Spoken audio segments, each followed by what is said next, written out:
To say that Benjamin Netanyahu, the Israeli Prime Minister, is in a tough spot is an understatement.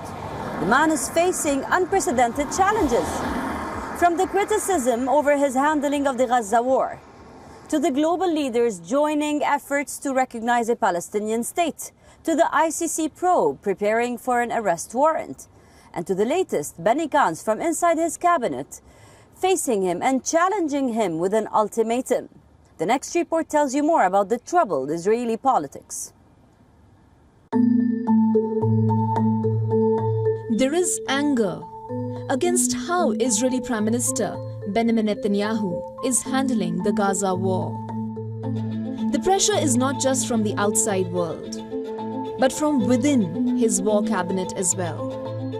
On May 18th, Benny Gantz, a senior member of Netanyahu's war cabinet and his political rival, issued an ultimatum to the Israeli Prime Minister, threatening to quit the government if a plan of governance for the civilians in Gaza is not prepared, setting a deadline for Netanyahu to come up with a plan for Gaza by the 8th of June.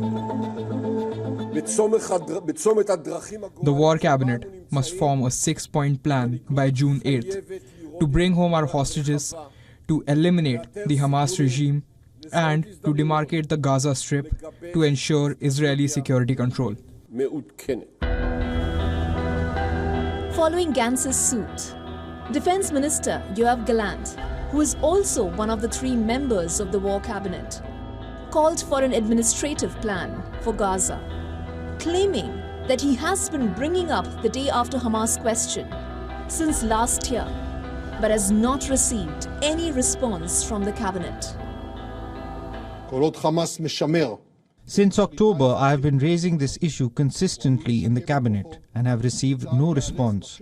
The end of the military campaign must come together with political action. The day after Hamas will only be achieved with Palestinian entities taking control of Gaza, accompanied by international actors establishing a governing alternative to Hamas's rule.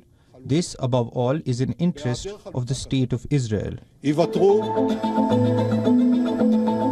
One of Israel's closest ally is also unsure of Netanyahu's long-term plan for Gaza.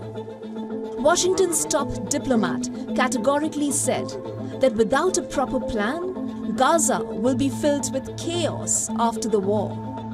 He also made it clear that certain Arab nations play a key role in providing security to Palestinians after the war ends.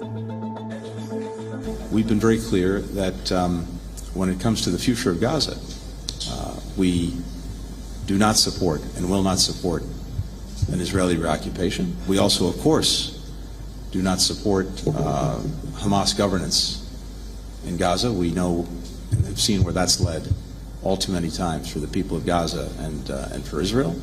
And we also can't have anarchy and a vacuum that's likely to be filled by chaos. In addition to skepticism over Netanyahu's plans for Gaza, his administration is also facing the brunt of the International Criminal Court. The World Criminal Court is seeking the arrest of the Israeli Prime Minister and its defense chief for alleged war crimes in Gaza. The court's list also names 3 Hamas leaders, including Qatar-based Ismail Haniyeh and Gaza-based Yahya Sinwar. I can also confirm today that I have reasonable grounds to believe, on the basis of evidence collected and examined by my office, that Israeli Prime Minister Benjamin Netanyahu and Minister of Defense Yoav Gallant bear criminal responsibility for the following international crimes committed on the territory of the State of Palestine from at least the 8th of October 2023. In response to the ICC's move, the Israeli Prime Minister said, equating Israeli leaders with Hamas is a moral outrage of historic proportions. The outrageous decision by the ICC prosecutor, Karim Khan, to seek arrest warrants against the democratically elected leaders of Israel is a moral outrage of historic proportions. It will cast an everlasting mark of shame on the international court.